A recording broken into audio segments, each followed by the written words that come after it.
Bonjour, je m'appelle Emmanuel Pirat et je suis très heureux de pouvoir vous parler de mon roman L'éditrice, publié par Hors Collection.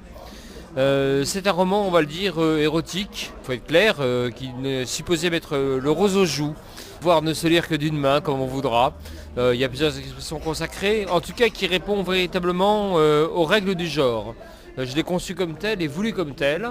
C'est-à-dire que c'est un roman qui commence, on va dire, de façon relativement chaste et modérée, et puis peu à peu, qui est un roman initiatique, dans lequel une éditrice va au contact d'un écrivain collectionneur de livres érotiques, un écrivain qui me ressemble un petit peu parfois, mais c'est vrai que je me suis un peu enjolivé peut-être dans le roman, va découvrir cet univers incroyable de la bibliophilie, des livres anciens, des plus grands auteurs, qui se sont tous intéressés à la chose érotique et se sont tous essayés à cet exercice qui est d'écrire un roman érotique.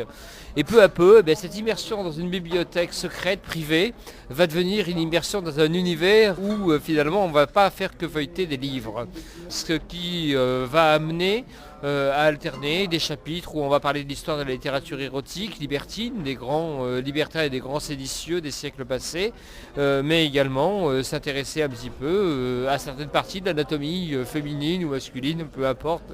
Le but du jeu, c'était évidemment de faire un roman à la fois d'érudition joyeuse qui provoque un effet physiologique mesurable, je l'espère, chez les lectrices et les lecteurs. Le vrai déclic pour avoir écrit ce livre, c'est que je m'intéresse depuis toujours à la littérature érotique ancienne. On appelle ça le curiosa pour ne pas donner la sensation qu'on tripote des choses cochonnes. C'est un côté comme ça un peu noble de mettre du latin sur ce type de livre. Mais surtout, j'enseigne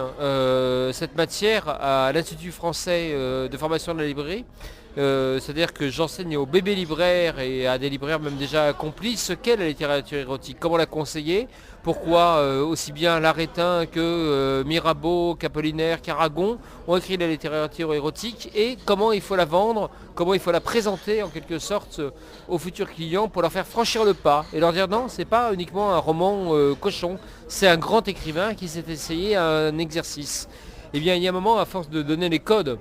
de donner les clés, de décrire comment définir un livre érotique, de le distinguer d'un livre où il y a une scène de sexualité, l'envie m'a prise évidemment sur l'injonction d'une éditrice, il faut bien le dire, de dire mais pourquoi est-ce que arrête de le professer, fais-le, prends ta plume ou ton clavier en quelque sorte et mets-toi à faire l'exercice pratique que tu professes théoriquement à tes étudiants et étudiantes. Alors moi je vole beaucoup de temps à tout moment de la journée, donc dans le train, dans l'avion, comme je suis avocat aussi dans une vie profane par ailleurs, en attendant mon tour pour plaider. À tout moment où je peux commencer à écrire et à gagner et à grappiller,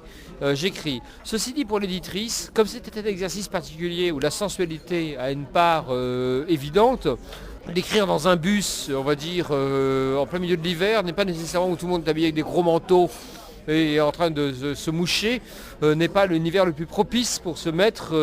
en condition. Ce qui fait que je me suis installé chez des amis qui sont par ailleurs éditeurs à Pondichéry, sous des grands ventilateurs en tech et installés sur des pondichéриennes. Ce sont des grands fauteuils canés, assez langoureux, où on peut s'installer comme ça tranquillement. Et j'ai donc écrit l'éditrice en très peu de temps, mais dans des conditions d'une moiteur toute tropicale, assez propre, on va dire, au propos.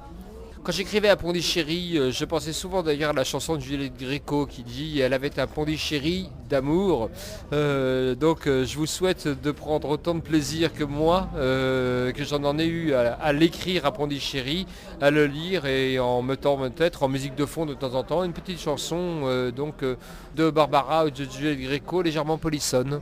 Voilà, je vous souhaite une très bonne lecture en espérant que, comme moi, vous finirez à un moment ou à un autre par ne tenir le livre que d'une main.